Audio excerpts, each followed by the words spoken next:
on stage here. We'll let you know when we're starting. Hi, everyone. Hello. How are you? Good. Hi.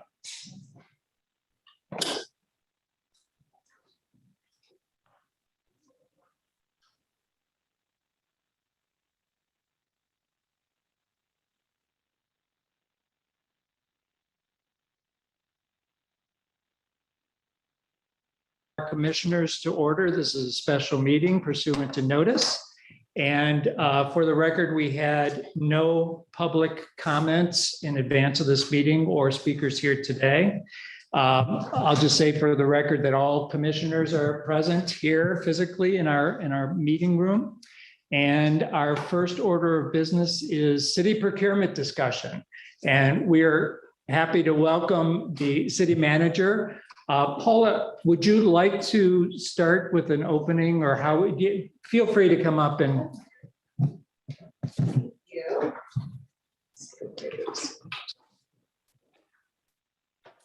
And I have a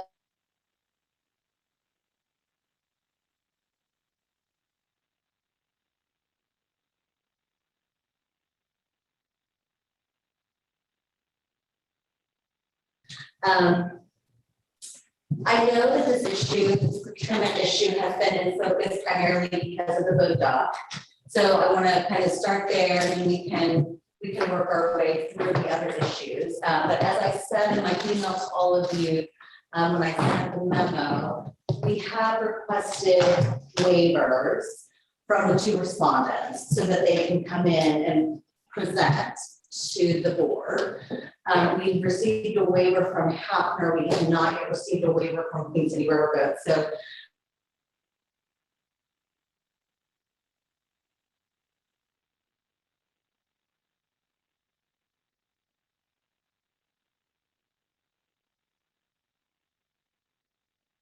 the concerns that have been raised related to the process generally, and I'm hoping that we can clear up some of the misunderstanding, perhaps miscommunication around the process. And I think it's really important for us to think about procurement in the context of the MOU, which is, still a pretty new document. It was 2018, which I think for the city is kind of on the new side. And we entered that MOU so that we could bring parks and the city into an agreement on the procurement process. And I think, we're working through the agreements and understandings that are captured in that document. And I think it's really important to clarify first what we're here to do and what we're not trying to do. And let me just be very clear, we are not trying to take authority from the park board. That is not what we, the city administration, want to do, and certainly not what our elected officials would want us to do. So we are here to work through whatever issues there may be and to help get us to some common understanding around procurement. I think secondarily, it's important to understand that we do not think that you are trying to get around procurement. So, I think there's kind of these misunderstandings, misapprehensions floating around. And so let's just put that on the table. We're just trying to work together. We're trying to figure out how to do procurement in a way that satisfies the requirements of the law, but also provides you with comfort in what you are here to do.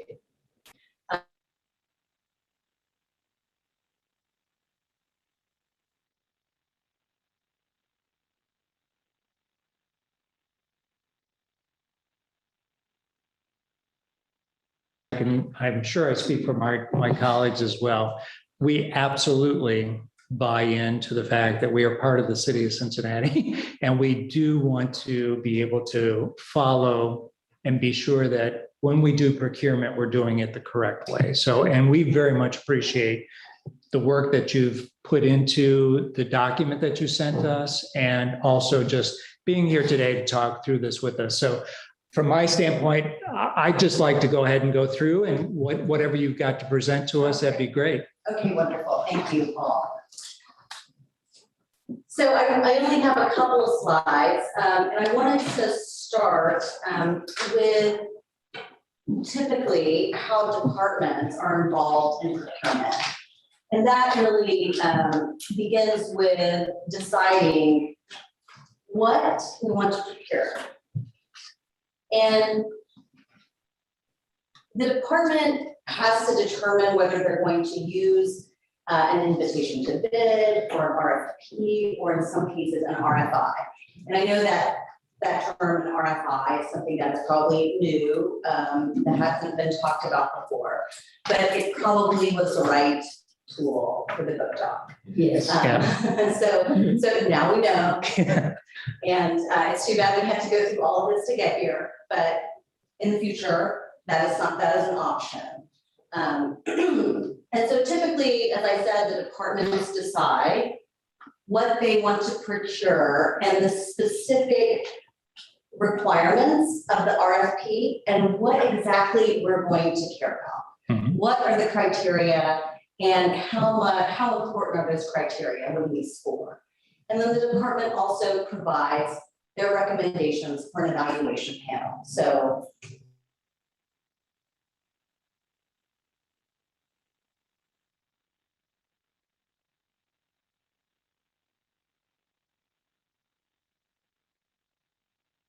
Be the part. Yes, Correct. Gotcha. yes. Just want to make sure we're clear. yes, absolutely. So I think if we want to go right to the park board, I have just listed out a few of the recommendations that we had for the park board and for its employees. And I think one thing that could be really helpful is to establish protocols for your employees about when they should be looking at different kinds of procurement tools. And to be clear, we have Bobby Hagman, Director of Procurement here, and then of course, Emily Warner, who is our esteemed attorney, and then Kelly Carr. She's Just stepped down. Okay. She's here somewhere. She is here. Also part of the- And I know that Emily and Kevin are here to talk to you about some other items, but Emily can also, you all know her, she's now the deputy solicitor, but she has been long been with the law department and worked on the MOU with us. I think the most important things for us in terms of what we get from the department is the information and the expectations around procurement. It is, I think, for the Parks Department, the Park Board, which is, removed from the city, these are employees that do not report to me, they're your employees. And so we don't always have like the city administration, we don't always have the information. We don't always understand exactly what it is that you want. And so it's important for the employees to communicate that to procurement so that we can then provide advice on what is the best way to move ahead. And part of that is if you have something that you're interested in doing, Bobby can come here and talk to all of you. She can work with her buyers, with the other parks employees that are kind of in charge of the project. That is how I think it would be good to set up a process so that we have a framework for those discussions going forward. Once we get to this point, so once we get to the point where we have the recommendation of the evaluation committee, then I think we have, did you have a question? Yes, I do. Okay. Sorry to interrupt. But before you get into that process, what I wanted to make sure I'm understanding is the different kinds of requests. Because Okay. as you alluded to, in this case, as it relates to the boat dock, probably an RFI would have been the preferred route or the better choice. Whose responsibility is it to make that determination? How does it work with other departments? And whose determination is that? That's the first question. And if a department comes with the wrong request, how does that get resolved before we get far down the path of answering one that may not be the appropriate request? Well, typically, the department will work with their buyer and say, we want to do X. And that there's kind of a discussion there, right?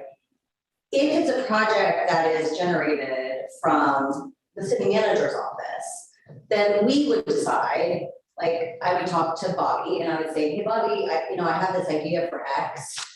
We have a parcel, we'd like to develop it, what do you think? And she'd say, oh, you can put out an RFP, no, but if you are just looking to get some proposals to see what's out there, an RFI would work.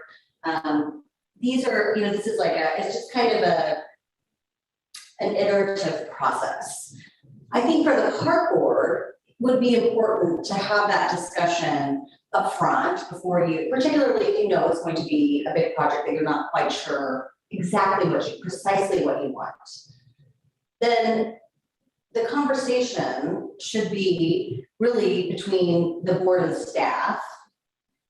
And if there's some, I think reticence to, or there's not a complete understanding of what is expected, then procurement can be of assistance either by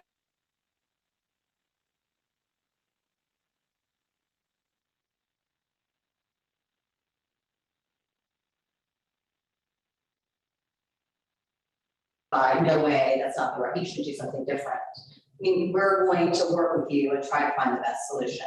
Could I interrupt you for a minute? Sure. RFI. Define for me what you think an RFI is compared to what I think it is.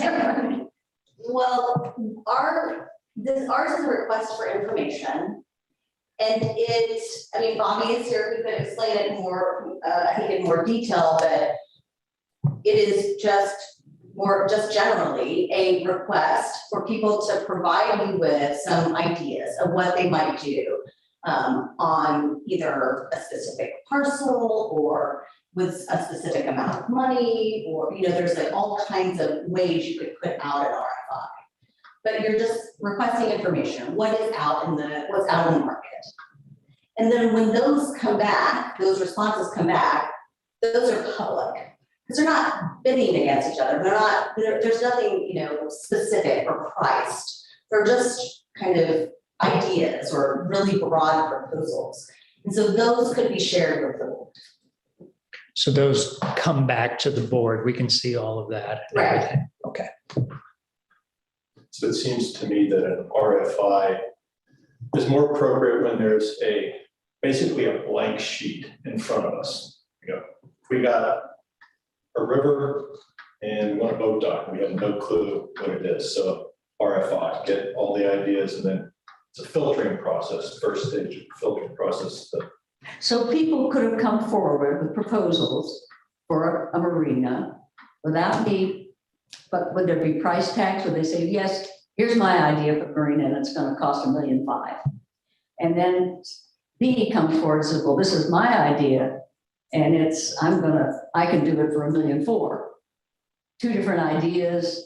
Is that an RFI still? So they may or may not have those price tags, but because it's not a competitive procurement, it's not a competitive bid, then you would go back out with an RFP and say, okay, for $1.4 million, I'd like to have all of these different things. And then the person who said $1.5 million can decide if they want to go to $1.4 million. Maybe the person at $1.4 million will say, oh, maybe I can do it for $1.3 million. I mean, once it's a procurement, and people are providing prices and specifics, that is when the process becomes restricted by all of these laws that we've been talking about. Because you can't share the bids. They're not public documents. Those have to remain protected, except for by the evaluation panel, which is kind of where we are with the boat dock RFP. Because we've never heard of this happening.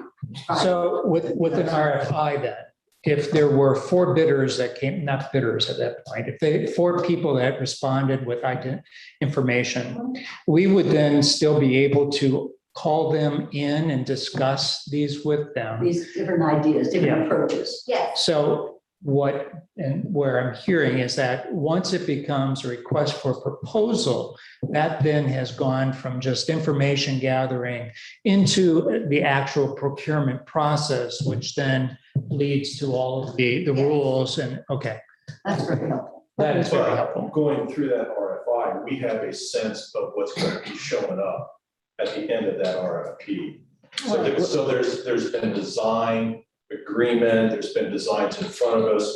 We've been able to steer the various project in a particular direction, the 5 of us.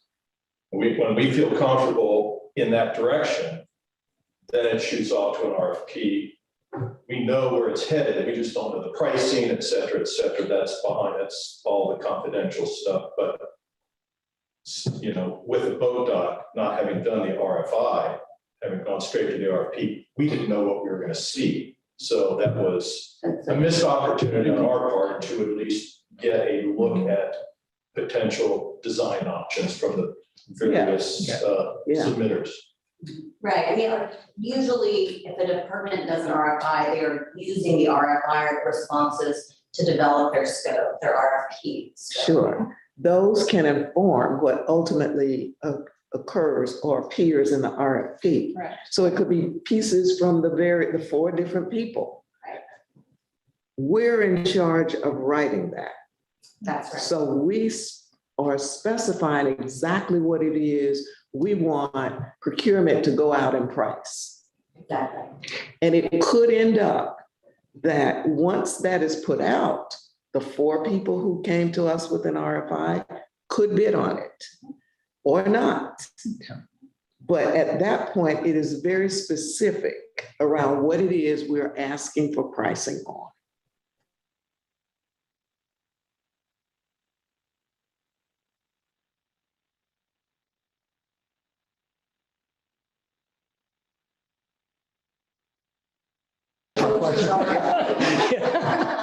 She stands for. And we can sit here and correct all the wrong things I'm saying.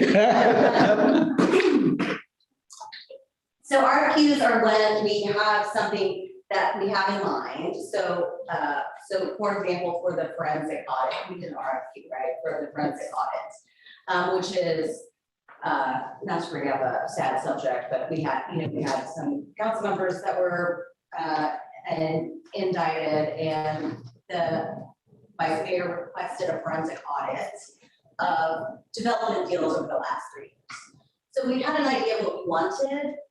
We wanted to see what kinds of firms were out there that could do that. So we didn't want to just say only accounting firms, only investigative firms. We wanted to know what types of firms could do the work and their qualifications. And so those are the responses that we received. So Q is not quote, it's qualification. That's where, RFQ, I think, is quote. Okay. Same here. That's Okay, okay. All So right. I'm missing, I understand the point about understanding who might be qualified to do it, so you know you can cast the broader net.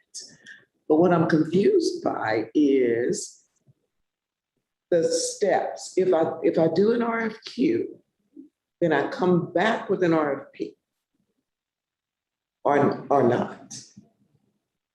I don't remember what we did. So 90% of the time you would come back with an RFP. We have awarded off an RFQ if qualifications is the basis for it. So if there's not price, we're just looking for the most qualified. Yes, But if you're going to then scope it and price it, we tell you to go to a 2-step, which is the RFP afterwards. okay.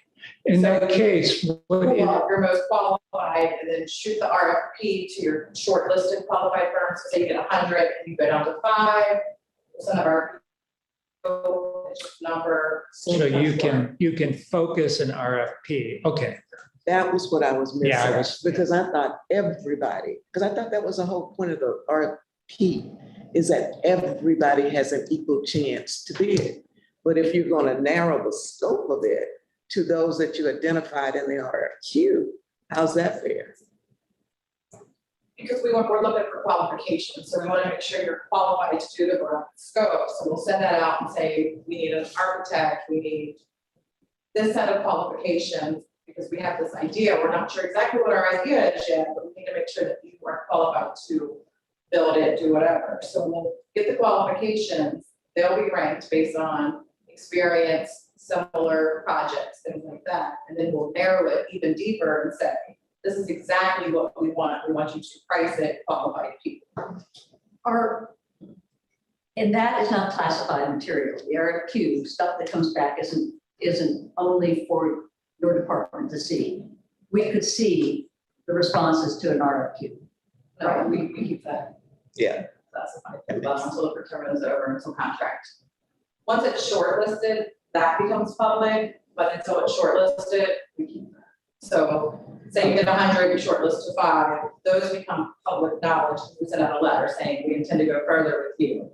Then that goes to RFP, which then again, their response, they're confidential until So contract. what I'm hearing is we don't mess around with the RFQs. We go to an RFI for our If ideas. you're looking, what all you really want to know, you're not saying like, I'm not sure if to do this work, it's most important to have a CPA or pregnant, like if what you're really after is ideas. I got it. Yeah. Then RFI is the best thing to help write this down. Yeah, I would think at that point, as I'm sitting here today, I can't think of a reason that we would want to do an RFQ, but that's where we would rely then on purchasing to say, here's what we're looking at. And if they can explain to us why an RFQ is the best way to go, then we would consider that. Right, I mean, I think the other piece of that is having the parks employees be familiar enough with, not as familiar with Bobby, but as Bobby is with the procurement process, but with kind of exactly what the board is looking for. Yeah. And what kind of process you are looking for. I think that is information that we're not going to be able to discern from a piece of paper unless it's all fully laid out. So I think for us at least, that communication needs to be, I think, robust so that we can help work through what would be the best process. So I think, go ahead, yeah. So I want to kind of go down two paths here. One is, I think we understand how we would have done this if we had done it all over again, which we would have started with this RFI so that we could more narrowly define our RFP. Because sitting and receiving the 3-page memo that had limited information, it was very difficult for any of us to arrive at the same conclusion. This was who we wanted to select. There were even considerations about, for instance, where the head boat was located. Well, I don't think anybody here had ever considered where a head boat would be located. So these were really big conclusions that the 3-person panel arrived at that we didn't have any visibility into. So I think the RFI much more tightly defining what we want this project to be, from slips to location to materials, maybe even operating hours on a restaurant, number of months a year it's open. I mean, really getting down into the nuts and gnats would have been the right route. I want to draw a question around how this, I'm accustomed to as a developer entering into an agreement with economic development, and then ultimately that agreement being presented to city council, and city council being able to see all the pictures, how it's work, the economic impact to the city, and that we didn't have the benefit of receiving any of that information. So how do we discern those two? Well, there's a couple of things here. First of all, most developments that we present to city council are not a result of an RFP. They are a developer coming to us and saying, I have a proposal, I'm looking for an incentive, and then we say, okay, well, that's not a competitive process. It's really easy to share all of that information. There's no restrictions. So sometimes what happens is that we go through the competitive process and then we award. We say, okay, developer, you're the one that we want to work with. And then we would go take that developer's proposal and show it to city council and say, here's what we're asking for. We did an RFP. This was the most advantageous to the city. Here's what we're asking, what we're asking you to So let me keep walking down the path of, had we said, okay, we really, we see where you're going with this, let us proceed with the next step with who was recommended by this 3-person panel, what would have come next? Well, the next, we would have, okay, so whoever it was, let's just say, then that person would have started negotiating a contract. We would have said, okay, what are we going to, what are going to be the terms of the contract?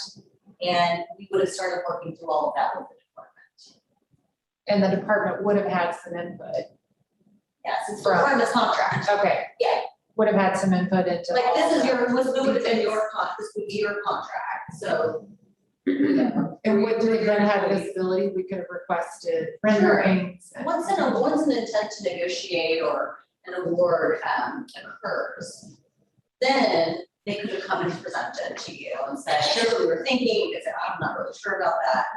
And that would allow the department, working with the buyer, procurement, and the law department to start negotiating that contract.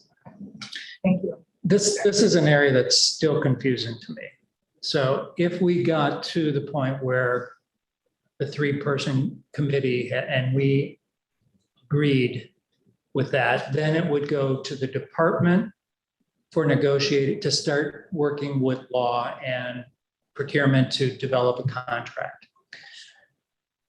One place it says here, an evaluation committee, that RFP proposals are confidential until a contract is awarded. And then the next page, it says, voting and non-voting members of the evaluation committee do not share or discuss the contents of the proposal with anyone outside the committee until the recommendation is made.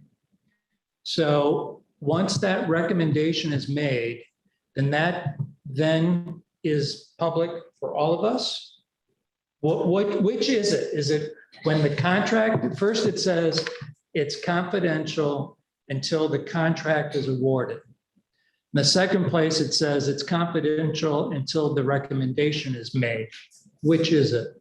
Well, so it's actually, I would suggest it's definitely not the second.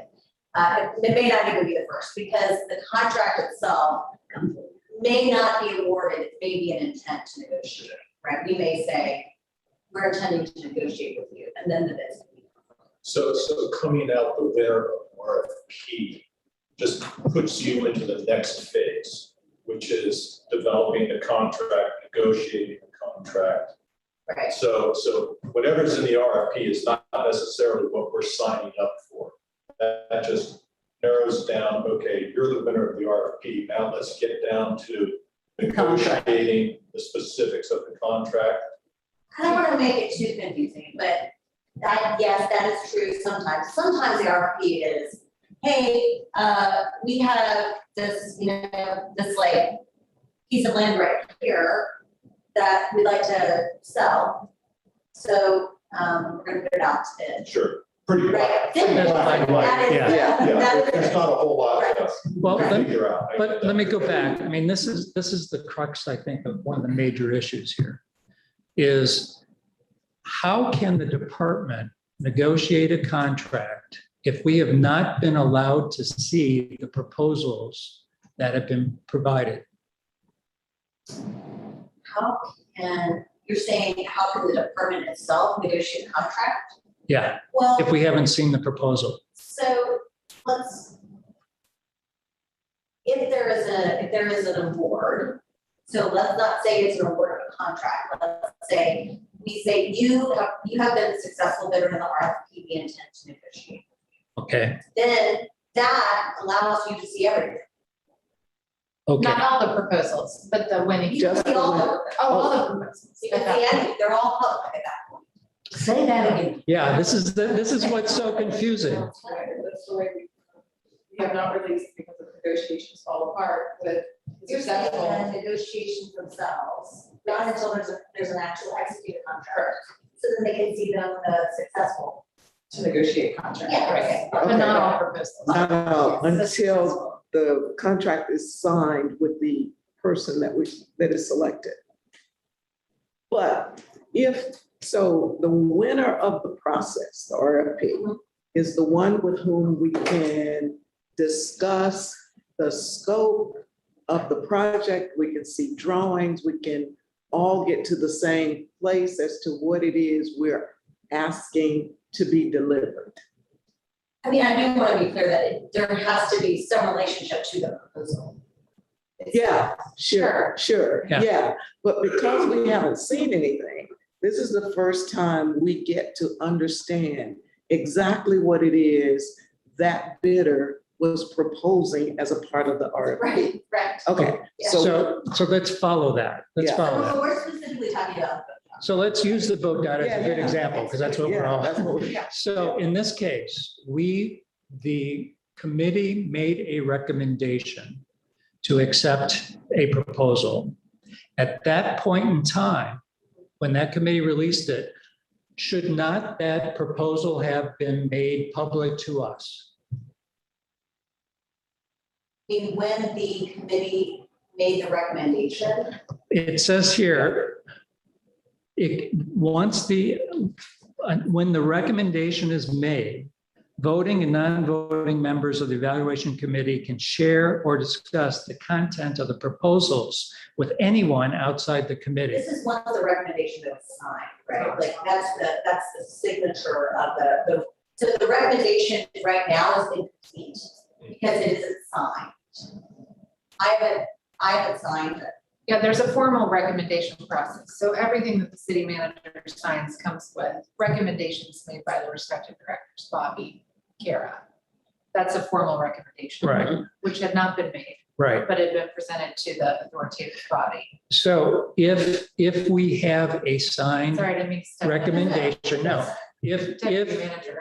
If the document that came to us had your signature and Kara's signature on it, Yes. then we would have full access to the whole bid that Hafner presented. Yes. Which would have happened after we approved their recommendation at our meeting. after we approve the recommendation of the panel. Yeah, the problem being is, No, we don't have to approve, wait, this is the key here. I think there are two definitions for recommendation. Okay, Yeah. the recommendation here is the recommendation from the panel, is that correct? That's right. And the panel does not include No. any action on our part. Ah, I see. But the panel is made up of people we agree should be on the panel. well, Yes. some of them anyway. Well, some Yeah. of them, some of We them. send our representative and then there are these two other representatives from the city. Yeah. Try to make it work, yeah. The panel is established by the city manager. Is that correct? Right, but Stop me. typically when a department sends an evaluation panel, we may add somebody, we don't usually take. Right. I get that. But once the committee makes a recommendation and it comes to us to say, here's the recommendation, at that point in time, so then we could have the full proposal that they had presented. Well, let's just be very clear here. The recommendation is an executed recommendation. Right. So if everyone had signed it, Yeah. So in this case, we had a preliminary recommendation that was presented to us for discussion right, on the vote doc. If indeed that had been signed by Kara and by you, then we would have, with that recommendation, been able to see the full proposal that Hafner had made. yes. So what triggers those signatures? Well, the director is directed by all of you. So if, Kara thought that would be consistent with, what the board would want, then she would have signed it. I don't know. I didn't sign it because I didn't want to get us to a point where we were irretrievably committed to either going out the entire RFP or going with an entity that, I wasn't sure where we were headed. And that would have, not signing it would allow you all to ask questions of both bidders through procurement. So you could ask these questions. You could also have made an alternative recommendation based on the answers to those questions. And so I didn't want to sign the recommendation and then foreclose that option. So in that case, so the director was not part of the selection committee. So how could she have made a determination that the best proposal based on what the park board would want was A versus B, if she's not allowed either to see any of the proposals? I think we're beating a dead horse here as far as the marina is concerned. I think that the process was not the best process that could have been used. It should have been an RFI, Yep. at which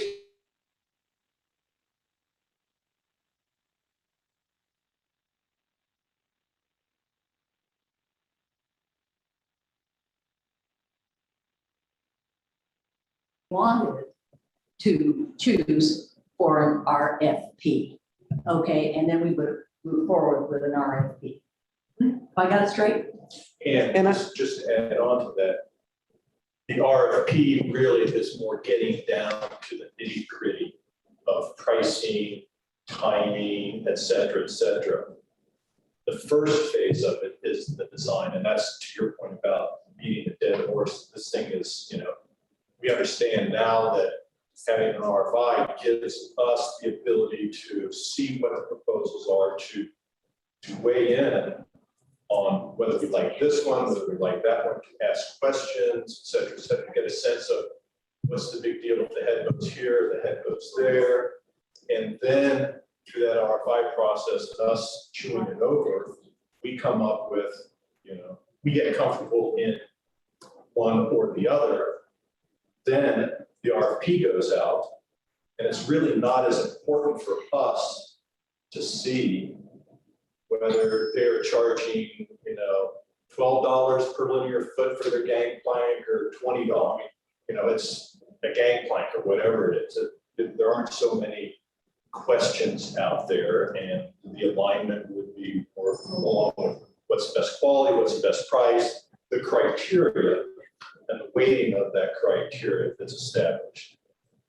So I think just going forward and see every project since I've been here, there's always been a sense of what the design is because we paid for the design, Yeah. Right. and we know what it is. Yeah. So then it just gets to the point of determining the best quotes, et cetera, that criteria and the weighting of that criteria. For those projects that are blank sheets of paper that we hit the button as they go, and we don't know anything about it until we have to sign off on a yes or no without knowing what it is. That's where we are with the vote document. And having the awareness of the RFI, I think, arms us going forward with the understanding of when to pull an RFI and when to pull an RFP. And I guess the RFQ is really only if the criteria weighting is so heavily on one specific thing, and it may be expertise or maybe singular source or whatever, then you would use an RFQ. Moving, excuse me. No, I'm done. I'm a little bit rushed today. But at any rate, but moving forward on the vote doc, okay, thanks to your idea of having them sign off on something, you told us early on, we would get to see these two different proposals and make a determination if we agree with the RFP or not. Okay, good. Are we all in the board there? I think your resolution or what you're proposing for looking at the vote doc specifically, I think that is the resolution. If we can get them both to sign this and we can go down that path, I think that's all we're looking for. So I think from the vote doc standpoint, if we get that other sign off, then I think we're in a good place when it comes to the vote doc. My concern is just wanting to make sure now going forward, because there's other contracts that we have tabled at the moment because of the RFP program, just wondering at what point on an ongoing basis, when an RFP is in play, what information we are allowed to see and when we can see it. So one of President the. I'm Go ahead, sorry. Kara. Forgive my awkwardness. I'm not in the room with you. I would like to, I need clarification on the question that you initially asked, which was in reference to an RFP, which is the overwhelming majority of the procurements that we do. When a recommendation is made by the evaluation committee, then I am the first signature that's sought. And to your question of to what extent do I have access to information in order to agree with or disagree with the evaluation committee, that would be question number one. I do need an answer. That was a question that you asked, and that is important to me because I do not have clarity on that. And then it would go to procurement and the city manager. And then we have been bringing those requests for awards back to you and continued clarity on what we could present to you at that time. It sounds like we could present, it sounds like what I'm hearing is we could present everything at that time. So two questions. To what extent am I, as I am a required signatory on the award recommendation, to what extent do I have access to information or the panel? And then once the recommendation is made, what information, are we only bringing information about the contract, the award recommendation, or all of the proposals? So on the question about the evaluation committee, we wouldn't put anyone from Parks on the evaluation committee that wasn't recommended by the board or by the director. So typically what happens is the director that signed off is not on the evaluation committee, has put someone on there that they think is the right person to evaluate those proposals. Director's not seeing all the proposals. And so this is a matter of staff trust and delegation. That is how, so if the director feels uncomfortable doing that, then the director should be on every evaluation. But there are a lot of them, so it could be very time consuming, but that's how that works. And then in terms of once the recommendation is made, again, it is the successful bidder. That proposal can be shared. And then once the contract is executed, that's the trigger for all of them. Clear. So again, so what I'm hearing, Kara, is that you will be asked to sign off on a recommendation without having seen the proposals themselves. So, I don't understand. It doesn't have to be that way. She can be on every She can be on the evaluation committee. So it's your choice whether you want to fly by instruments, which would be Jenny, or DFR, which would be you looking down at the ground and watching, where the. Yeah. However, I do think the difference here, Kara, and for everybody here, is that if we go down the route where it's truly an RFP that is focused from a scope standpoint, at that point, you should be able to rely on the committee at that point to effectively look at those and score them based on what we have called out as what we're looking for, and then what's most important to us and that's the new thing that I learned too, is that you're looking at us to say, okay, is this something that you're most concerned about price, or is this something that you're most concerned about somebody having done it before? And if we're talking about a boat dock, obviously I would think price, and it's such a unique thing that we're procuring that somebody has done it before, that sort of thing. And that was the point that was a little bit confusing to me, because assuming that we had done the ideal process, we would have known exactly what it was we were requesting in the RFP. So at that point, it's a matter of pricing and what is the most advantageous in that. It would not be design features that were different from one proposal to the next. So then I would feel a whole lot more comfortable at that point versus where we ended up this time. The only caveat for me in that is the criteria by which the committee is evaluating each of the RFPs. And when I looked at what we had before, I had the question of, so how do we come up with these criteria and how do we assign weight to each? So that still would be an important aspect of the inputs to the evaluation. And I'm not sure who does that. The department. That means us. Yes, that's right. Okay, all right. So we assign the criteria and we assign the weights to those various criteria.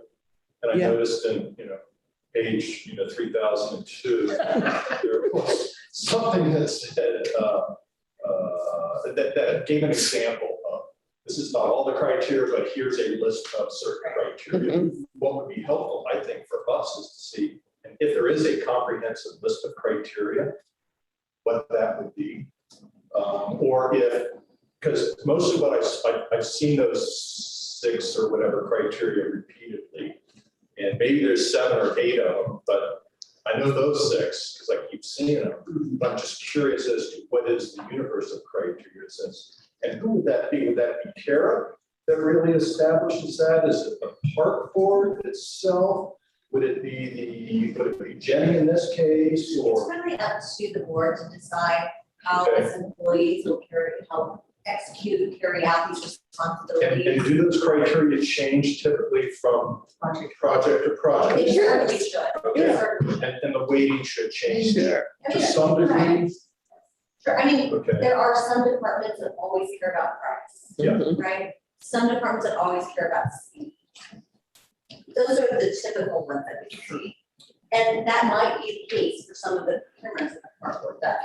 But there might be other procurements where it's like, I want, the flower, I want, the most important thing to me is purple flowers. And so we would look at the proposals and say, well, this one has the most. That's very important. That's gonna have the weight that the park board assigned to it. So I think that communication really between the board and its employees about what is critical in each procurement is going to be the key to making sure that you get what you want. President Getz. Yes, ma'am. The city manager in a previous meeting made a recommendation that I wholeheartedly think is a great path for us, and that would be that RFPs are presented to the board for advanced approval. And by that mechanism, staff can do the hard work of thinking about it and making a recommendation to the board on those criteria for your input and potentially adjustment. And as the city manager just said, continued conversation between myself and you as a board on, would you want to see every RFP? Would you want to see RFPs where we expect to, oh, I'm sorry. You kind of froze out. You there. froze out there. I'm so sorry. It's all right. I will restate, but more quickly. Just the opportunity to bring an RFP to the board prior to the RFP being issued for your approval. Staff would do the nitty-gritty work of making a recommendation to you for your input and critique and potentially adjustment. And then through conversations that you and I have where approval requirements are set, perhaps that's not every RFP, but RFPs over a certain dollar amount, but that could be a mechanism by which the board could have the input and approvals of the criteria in advance of the RFP. Yeah, I think that's an excellent proposal. And I think what I got out too of your recommendation is the fact that we can do some work on our side. We can say, we can establish which projects or what things we definitely want an RFI, and then also, as Kara just said, with an RFP program, we should establish, and we can do that as part of our authorization levels of what we expect to sign off as a board. We can determine, for projects that are over $100,000, we want to have sign off as a board on the RFP before it's submitted to procurement. On a So specific criteria. on a specific Yes. criteria. Yes. Yes. If that, because I agree with Kara, we don't want to micromanage the purchasing No. process. And we don't want, with the number of contracts that go through park board, I think it's up to us as the committee to establish what are the ones that are important to us and establish our criteria so that Kara knows. And I agree fully. And, now as we read through this, I think it's so critical, and it really changes the whole perspective on the RFP, RFI process is once we know exactly what we're looking for, then we can establish, here's what's most important to us. Sure. So I think that's the key going forward. Two short comments. First of all, again, as Jim said, thank you for coming here. I know you've got a massive budget to manage and a lot of people, and that we're talking about vote doc, but I think this does help. It resolves procurement questions across the board. Bobby, thank you again also for coming. I have read this procurement manual. I mean, I actually have read it, and it's, enlightening. I don't find it serious at all. I think it's pretty straightforward. It's a good document. It can be used as a reference tool. And I just want to point out that we are volunteers. We don't navigate through the procurement process, nor do we want to navigate through the procurement process. And, Kara, obviously we're counting on you and your team to outline for us how we get these projects through the system. And if that requires a conversation with Bobby directly, or even Paula as necessary, hopefully that isn't necessary, then we pledge to pursue that. Is there someone, Bobby, on your team that may be appointed liaison in procurement so that we can help develop our Speed it skills along. in navigating? Yeah, absolutely. We have a buyer dedicated to purchasing. Okay. We work with Parks designated purchasing liaison. So there's a list of 2 or 3 liaisons with Parks. So we train them specifically, and that's who they deal with on a day-to-day, is the buyer and the Parks liaison.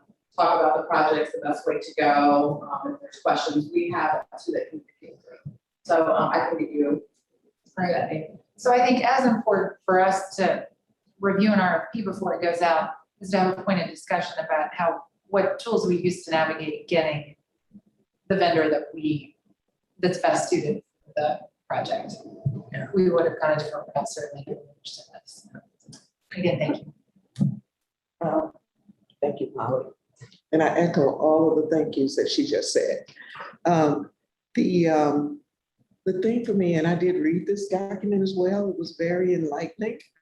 The thing that is still a bit confusing for me is the question around DEI.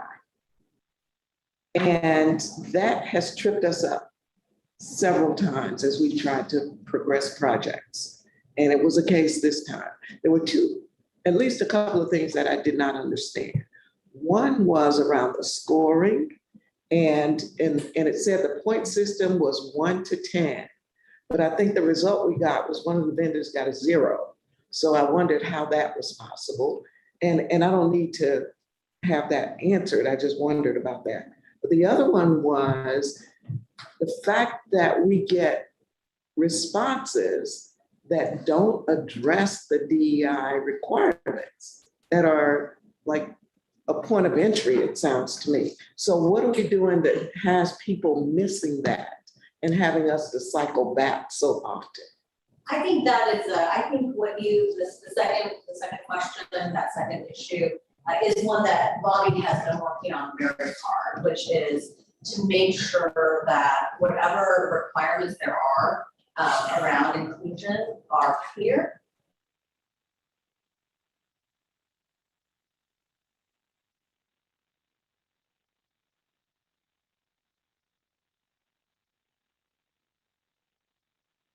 I can address the 0 score. That's just because they didn't offer any inclusion or any attempt to provide inclusion. And so the 10 would be met both standards of it, you excel or exceeded, and then 0 is you didn't provide any. So given that clearly, bidders are not getting it, that this is a requirement. If they're gonna come back with a proposal that has nothing in it that addresses that. It's a struggle. It's in the RFP. We hold pre-bid meetings with all of our bidders, respondents. We communicated 2 or 3 times. I mean, I agree with you. We are trying everything we can. So we're updating documents. We're trying to get the word out. We're holding more meetings than ever to agree before they submit to make sure that they get it. It is strange. Yeah. But we have really ramped up outreach efforts since Bobby, we made a change in how procurement was, or procurement was in the structure of city government. Not that this matters that much, except to say that it is very important to me, and I wanted Bobby to have the direct line of me, so she is now a direct report to me instead of inside the finance department. And part of what she has been charged with doing is trying to make sure things are clear to people, to continue to do outreach so that we don't have as many unresponsive bids, so that people are understand what we expect. Just one question about that. I think there was like a 7-point difference maybe between the 2 bids. If the person or the company that zeroed out on DEI but scored higher on the overall, would they have gotten it, or does that preclude them from even getting it? If they would have met inclusion, they got the 10 points. No, if they didn't get any points for inclusion, but their cumulative score was higher than the other one. Right. Who would have gotten the bid? The higher. The higher score, okay. So So the it's not a foreclosing aspect of it. So that's I want to clarify something that there's goals set on the RFP. So we went back up for best and final because neither bidder met at the initial. So Right. when there's a goal on the initial RFP, if they don't meet it at the time of submission, they are burned out. There's no negotiation. The code ties that percentage at So, time of so response. There's a percentage number, right, for the DEI? Mhm. Correct. so if they missed it by 0.1%, They're out. they are out. Correct. Even if maybe the bid would have been 2/3 the cost of a winning bid. And this is a key area, you know. That's pass I also fail. thought I read something that the SBE, WMBE, whatever, that they had an opportunity to match. They were required to match something, the lowest bid or whatever. That's in favor of SDE, and It's under $50,000. There are 2 chapters. One is for SBEs and one is for MW. So they're 2 separate programs. Okay. And the match is on the SBE program. so if there's 10 bidders and and one of them is an SBE and the lowest bid is $10,000, then we say to the SBE, the lowest bid is $10,000. It's yours. Yours, yes. Yes. Okay. And But if again, we're off by a slight hair, small. the bid gets thrown out, and that's what happened to us, I think, on the house and the French house as far as painting. Yeah, exactly. We went like 2 or 3 rounds. 3 rounds. Still didn't get it. I'm not sure if we ever got it. Did we finally? I'm not sure that we got it. We probably moved on to be able to get you the award. So what we'll do is we'll take all the information, and if we can't get bidders, that's where we'll go to a direct award if appropriate. Because my concern would be that, well, I think in both those cases, we ended up paying, significantly more for the job. So, my concern is Was that necessary? the efficiency of taxpayers' money being And spread. we try to negotiate back, we'll try to negotiate back to the lowest price when we can, but that's the risk. And so what we're doing is revamping how we're applying those goals. We're not just taking straight formulas, we're looking at previous bids, do we have issues with it?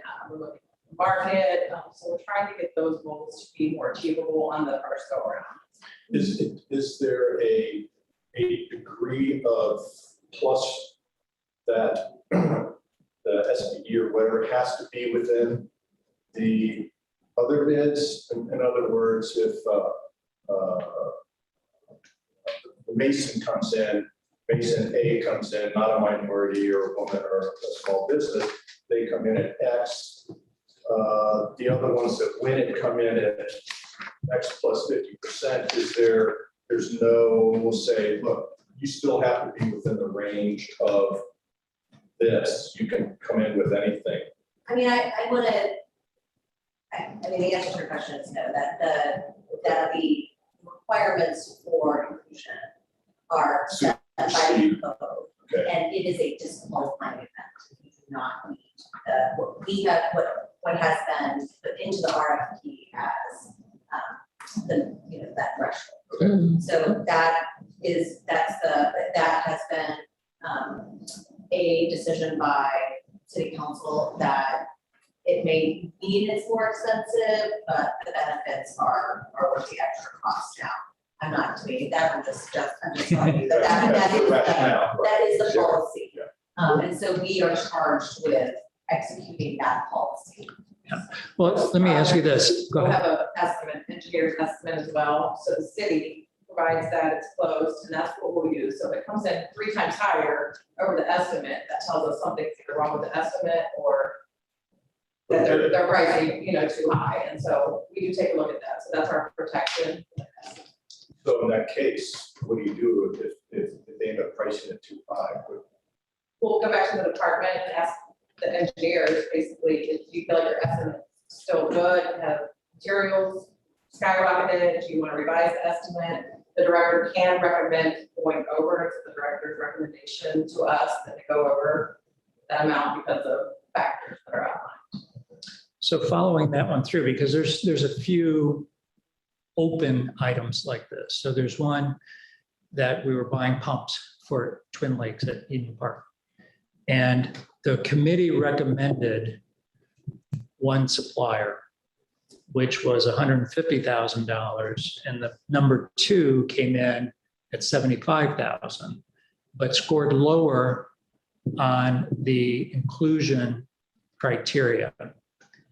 Do we then, as a park board, have the opportunity to say, we see this, but for twice the amount, we believe that since this other supplier wasn't 0, they were close, that we would recommend going with the half price for the exact same piece of equipment?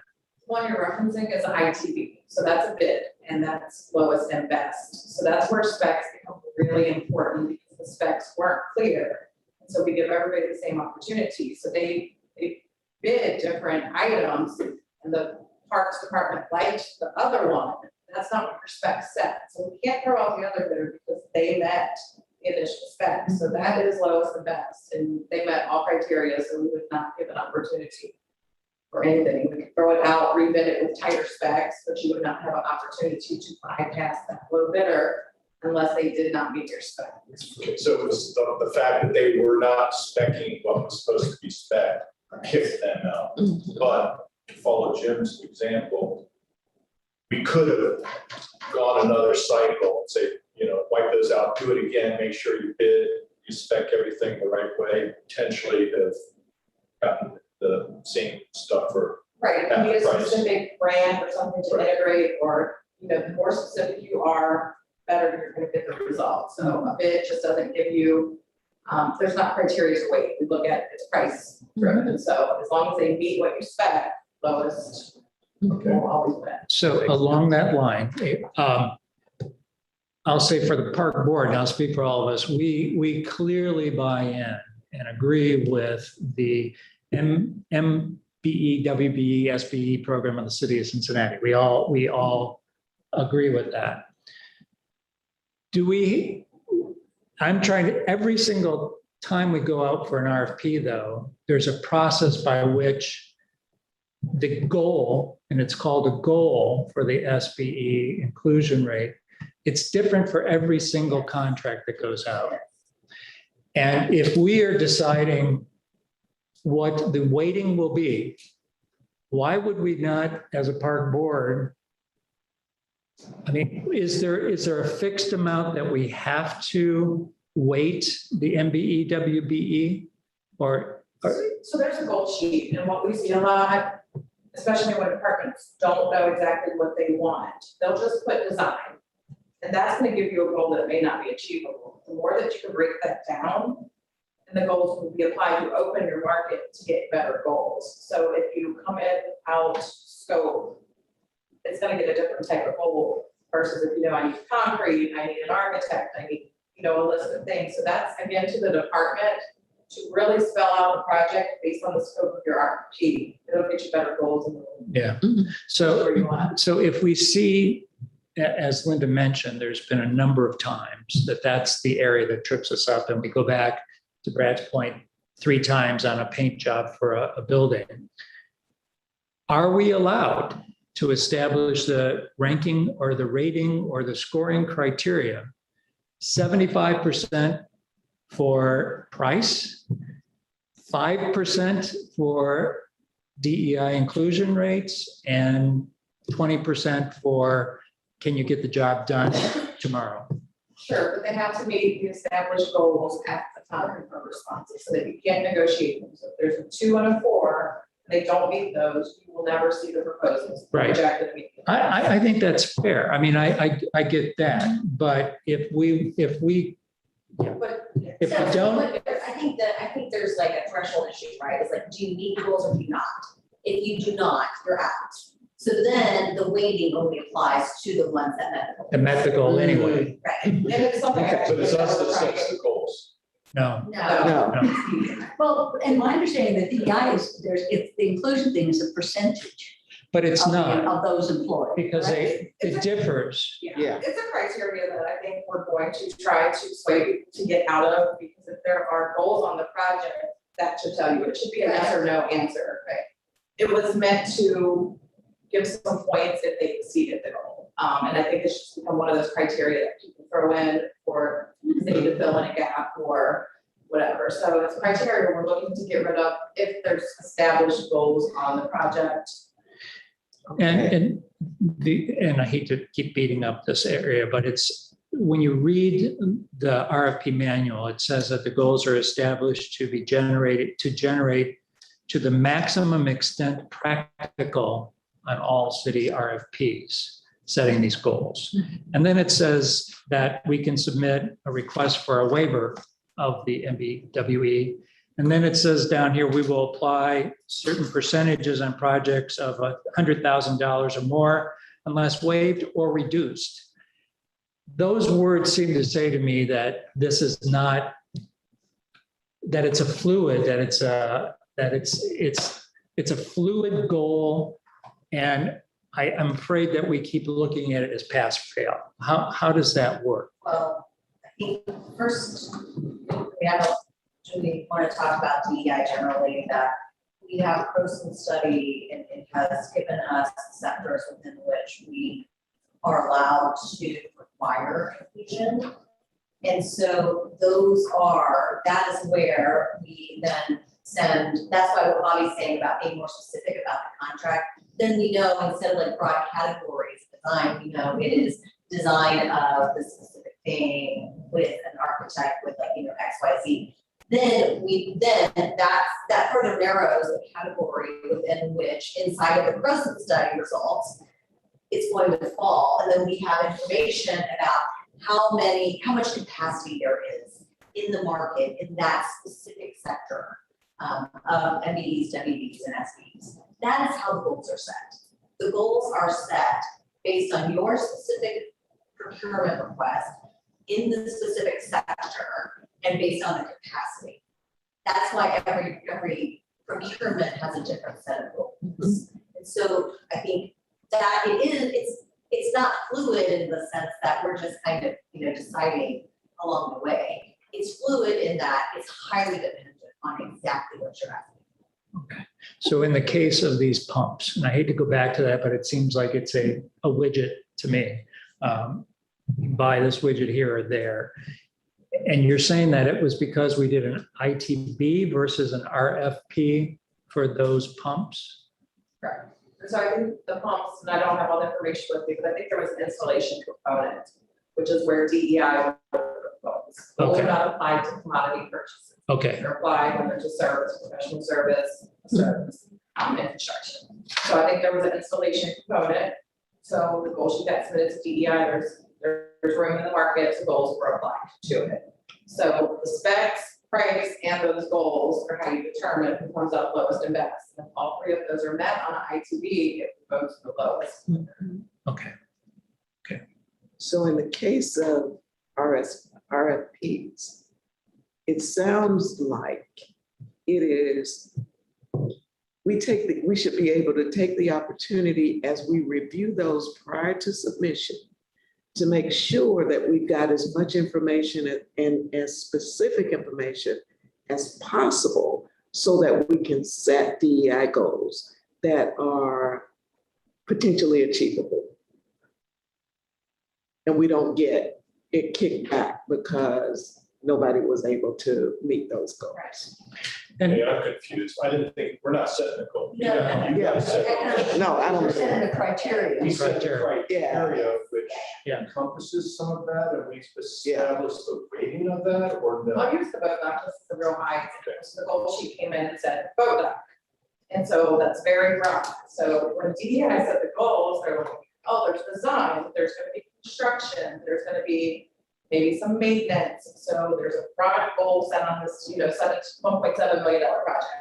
Had it been broken down, because you guys had the information to spec it, you would know that you want a concrete dock.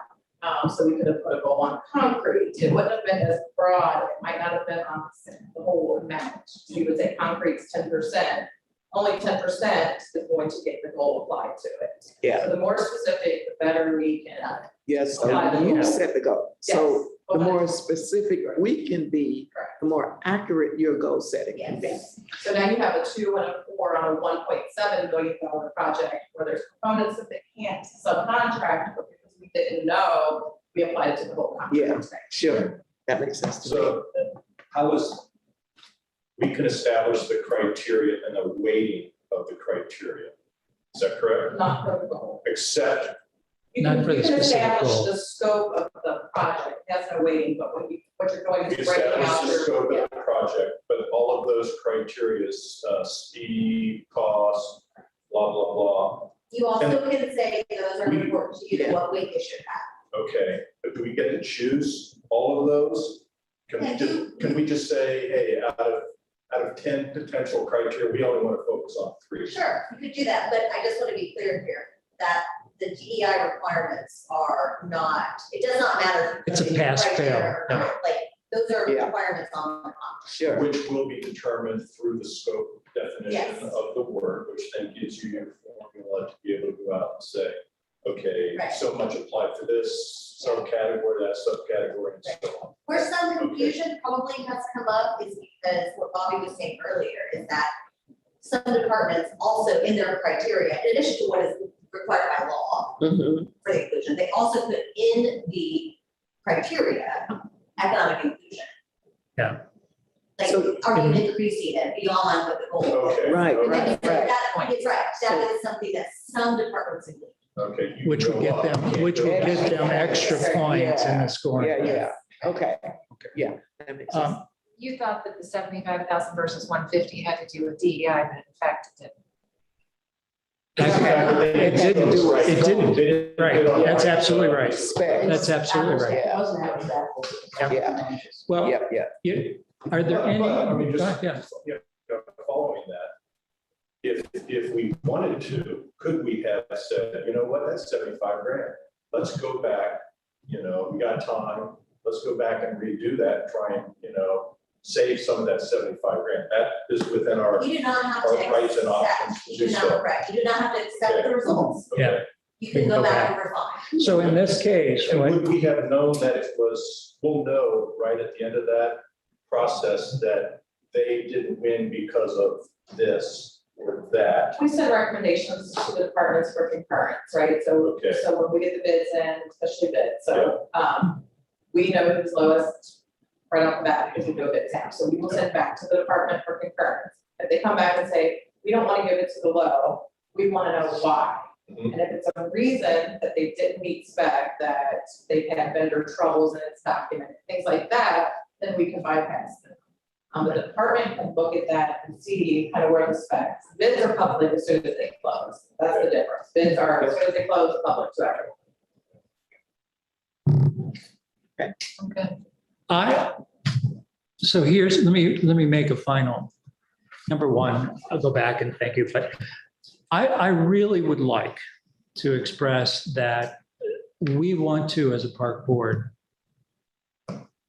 do the right thing through purchasing, do it the right way. We are challenged as a park board because, and I'll be very honest, we're extremely frustrated that we're not getting projects done. And what we would like to ask is that we are expressing to you our frustration for being able to maneuver the procurement process. To your point, we did just enter into an MOU. Before this period of time, I think we would have just gone out, my understanding was, before I came on board, we would have just gone out and done it. And now we are also learning. Yeah.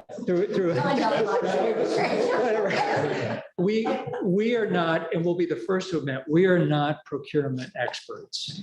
And whatever has gone on over the past 3 years with entering into the new MOU and trying to learn how we fit into the procurement process and how we as a park board and staff can help this process move forward. I would just ask you to accept the fact that we need your help. We absolutely want your help. And we would ask if there's ways that you can help us do the right thing up front. And maybe that was to Linda's point. I don't want to look back anymore. And I just want to say, starting today, if there's a way that we can develop this relationship, I don't know if it's there or not, but if we can develop the relationship with our designated buyer, that we're on the same page, that we want to do it right, but help us know that, hey, you know, if you would have said, concrete is what's causing you to have an inclusion goal of 45%. You know, if you look at this, maybe if you want aggregate, you know, you're not going to limit yourself to the number of people who will qualify at that point. We need your help. We're not the procurement specialists, nor really do I want, in my opinion, as one person, I don't want some of the park staff people being experts. I want them to understand, and I think we all want them to help us understand the process. But I would really implore and ask that you help us in the process so that we can do this more effectively and efficiently. I say my job is not to tell you guys no, it's to help you get there. So I think what you mentioned earlier is conversations up front, let us know where you want to go, and we can help you navigate that. So. Do you have, Colin, you know, I know it's not specific, but guidelines is with which to, you know, kind of turn these projects around? I know you guys have boatloads to, you know, use an appropriate term here. Projects coming across your desk, and I don't know how many people you have to, you know, to accommodate that. So you're saying we've got 2 or 3 people that are kind of dedicated to park. You have one buyer in my office, and there are 2 or 3. Craig might be able to answer. I'm not sure exactly who they are, but we have what we call purchasing liaisons. Gotcha. Okay. Those are in So parks. there is a, you know, kind of a targeted turnaround time in your guys' department to get. Yeah, we can share that with you. We have a milestone that we created and have purchasing, DEIs, and then accounts and audit, which is certifying entity. And so we've collaborated to come up with how long the project should take. Because I think that's part of our frustration. Yeah, that would help us immensely. You know, we, you know. And we Some of us we're like- not without blame here at all. There's plenty of that to share, but just something so we can have some sense of guideline as to, you know, the front end of a project is going to take X number of months. We're going between procurement, legal, et cetera, all the other, you know. And all those are factored into Yeah. this. Well, and that will also help us to know the best route. And we have to recognize that, okay, if we go the RFI route, which is what we want to do, just know that then we move to an RFP. So that, Yeah, sure. that in itself. It's got 4 months. Carrie, you're remote and Craig, you're here in the building. do you have any questions? Okay, sure. First, with commissioners, one thing I instruct planning design team to do going forward is start breaking out when they go out to bid the commodity code price, so they're aware of what a product's going to cost versus maybe labor, because that can help reduce that DEI goal. And I do have another question in regards to RFP committees or RFP committees. Is it possible to have non-voting members on those committees? Yes, If you we do- put that out in the memo. Okay. It is possible to have non-voting members. Yeah, and I appreciate that information too, because there could be some projects that come along that for whatever That Susie reason, would like to sit in on. that our resident experts might want to be, but no, thank you for that. Let me just make a point or repeat what I thought I heard. I think our goal is to refine our DEI goals so we get it right. We don't necessarily want to reduce them. We want to get it right. Right, we want to be more specific. Yeah. Specific. So Yeah. that we know exactly what you want. And Yes. we find the right goals. Yeah, exactly. Yeah. We want to achieve it. Yeah. Yes. Yeah, we want to get, That's right. that's exactly Yes, right. that's a good clarification. Is that good, Craig? Yes. Kara, something from the Minneapolis contingency, do you have? I'm not in additional questions? Minneapolis, I'm in Oh, I mean, the Michigan. Minnesota. One of those states. No, I do want to commend Mr. Sherman as our CFO. Him and I have had a lot of conversations about him taking the lead within our agency and becoming as much of an expert on this as possible. I do know that he has a good relationship with our buyer who was mentioned. And so both through our Division of Finance and our Division of Planning and Design, we're looking to establish deeper roots in our organization for the depth to which we understand the procurement process. Thank you. I just want to thank you guys. I think with, so as far as I could say, we've got some work on our side. We're going to help work with Craig and with Kara to help refine our input, our process. And then we look forward to hopefully getting a second sign off so that we can move forward specifically on the boat dock. Yes. All right, well, we'll let you know as soon as we hear. Thanks very much for your time. Thank you. Thank you very much. Very, very helpful. And here's Thank my you. office, that's what we're here for. So while you're developing it, we're here to help you. So- Thank you. Great. Thank you. Thank you. Thank you. Yes, very Um, helpful. With that, I would like to make a motion that we adjourn into executive session pursuant to RC 121.22 parentheses G parentheses 3 for the purpose of discussing a pending court action with our attorney. This requires a vote, so I make that motion. Is there a second? Second by Commissioner North. Vote count. Roll call. President Getz, Yes. Aye. Vice President Thomas, Aye. Commissioner Castellini, Yes. Commissioner Littner, Yes. Commissioner North, Yes. motion passes. Thank you. And we have the ability, if anybody is interested in staying for this discussion, I'm more than happy for you guys to stay, those of you that are in the room, including you, Mary. Because it's all participating. You're good? Yeah, As long as, I mean, you know. just tell us when we're offline.